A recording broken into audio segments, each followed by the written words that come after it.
O texto da lição de hoje é o complemento do capítulo 7 de Isaías. Ele está entre os versos 17 e 25.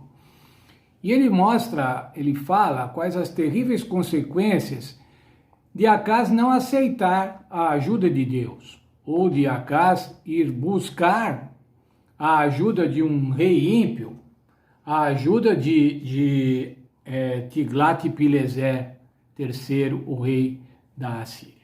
Eu queria antes, irmãos, ler com os irmãos um texto de Êxodo, capítulo 24, verso 3. Esse evento aconteceu logo após o Senhor dar a lei e dar a Moisés a lei e Moisés explicar ao povo a lei. Êxodo 24, verso 3. Veio, pois, Moisés e relatou ao povo todas as palavras do Senhor e todos os estatutos, e o povo respondeu a uma só voz: tudo o que o Senhor falou, faremos. O compromisso do povo de Israel, irmãos, era obedecer a Deus. A aliança estava fundamentada em obedecer a Deus. Obedecer a Deus resultaria em bênçãos. Desobedecer a Deus resultaria em problemas, em maldições. Era essa a condição. E agora, irmãos, o que Acaz, o rei de Judá, estava fazendo? Ele estava, em vez de obedecendo a Deus, em vez de atender a Deus, ele estava confiando nos homens. Não estava obedecendo a Deus. Acaz estava propondo uma solução humana para o seu problema de invasão da Síria e do Reino do Norte. Era associação com Tiglat-Pileser, um rei ímpio, um rei pagão. A solução humana. Não aceitou nem o sinal que Deus queria que ele pedisse. Quais seriam as consequências? As consequências, irmãos, estão na profecia, nos versos 17 a 25. Verso 17 dizia: vão ter dias difíceis por causa da invasão da Assíria. A Assíria, que parecia num primeiro momento um aliado, se tornaria o pior inimigo de Israel. Mais ainda, irmãos, o verso 18 usa uma figura de moscas e abelhas que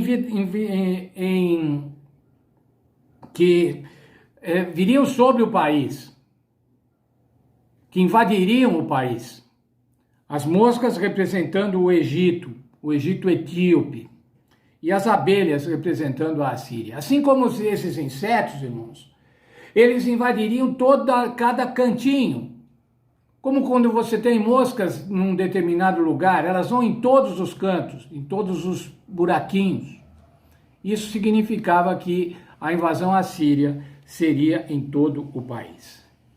O verso 20, irmãos, usa uma outra figura, que era uma tradição. Quando os países eram ocupados, muitas vezes raspavam-se as cabeças, raspavam os pelos das cabeças, os cabelos, a barba daqueles que foram submetidos, mostrando isso uma desgraça, uma submissão total. E aqui no verso 20, irmãos, diz que a cabeça e os pelos das pernas, os pelos das áreas pubianas, todos os pelos seriam raspados, mostrando uma vergonha e uma desgraça total. Mas ainda dos versos 21 a 25, diz que haveria uma devastação agrícola. Onde tinham vides não haveria mais. Onde tinham vides que valiam muito, nada permaneceria. Seria tudo devastado, virando espinheiros e abrolhos. Entretanto, ainda no verso 22, irmãos, eu quero ler com vocês Isaías, capítulo 8, capítulo 7, verso 22.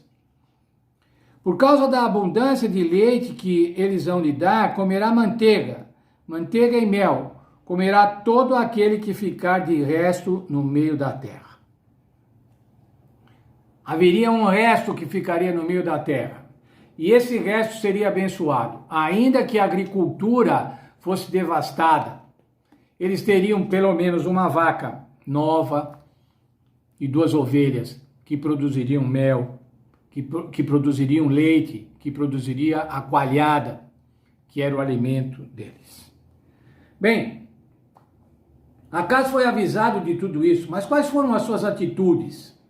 Se nós olharmos lá, irmãos, no segundo livro de Reis, capítulo 16, dos versos 16 a 18, e no segundo livro de Crônicas, do verso 28, no capítulo 28, dos versos 20 a 25, onde relatam as atitudes do rei Acas, nós vamos encontrar o seguinte: ele introduziu um altar pagão no templo de Jerusalém.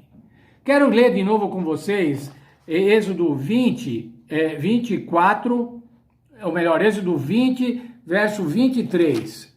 Êxodo 20, verso 23. Lá diz o seguinte: não fareis outros deuses ao lado de mim, deuses de prata ou deuses de ouro, não farei para vós. O que Acas fez, irmãos? Ao visitar Damasco, ele viu lá um deus, um altar, e ele mandou imediatamente que se fizesse igual em Jerusalém, no templo de Jerusalém. Absolutamente contrário à ordem de Deus dada em Êxodo 20, capítulo 20, verso 23, que acabamos de ler. Ele sacrificou nesse altar. Quando ele voltou para Jerusalém, ele sacrificou nesse altar com auxílio do sacerdote Urias. Para acomodar esse Deus, essa nova imagem, esse novo altar no templo, ele alterou a disposição do mobiliário para dar lugar a um novo Deus. Mas ainda ele pagou tributo à Assíria. E esse tributo à Assíria foi de utensílios do templo, utensílios do palácio. Pagou tributo à Assíria. Mas ainda, irmãos, ele sacrificou os deuses da Assíria. Qual foi a lógica de Acas? Ora, eu estou perdendo na luta contra a Assíria. Portanto, a Assíria tem deuses melhores do que o meu. Então eu vou sacrificar os deuses da Assíria. Sacrificando aos deuses da Síria, eu serei também vitorioso. Poderei ser vitorioso. Esquecendo-se totalmente de Deus. Lembram-se, irmãos, que falamos do endurecimento do coração e que vai cada vez pior, é o que estava acontecendo e estava se manifestando nas atitudes de Acas. Mas ainda, irmãos, diz que ele fechou o templo do Senhor. Trancou o templo do Senhor. Mas ainda, irmãos, ao trancar o templo do Senhor, agora ele distribuiu altares por todo o país para culto pagão. Irmãos, o que Acas fez mostra que o pecado vai aumentando cada vez mais. Quando nós nos afastamos de Deus, irmãos, quando nós nos ouvimos a Deus, nós vamos de mal a pior. E era o que aconteceu com Acas e era o que aconteceu com o povo. Uma derrota total, uma derrota absoluta da nação de Judá frente à Assíria, a quem Acas pensava seria o seu salvador. Irmãos, nós só temos um Salvador, o Senhor Jesus Cristo. Nós só temos um Deus, Deus Criador do céu e da terra. Nós não podemos, irmãos, não podemos correr o risco de substituir esse Deus por qualquer outra coisa. Seja o dinheiro, seja o trabalho, seja as nossas relações sociais. Nós não podemos, irmãos. Nós temos um único Deus. Nós temos um único intercessor. E se nós fizermos escolhas erradas, deuses errados, vai acontecer conosco o mesmo que aconteceu com Acas. Irmãos, uma derrota total. O Senhor quer que nós sejamos vencedores.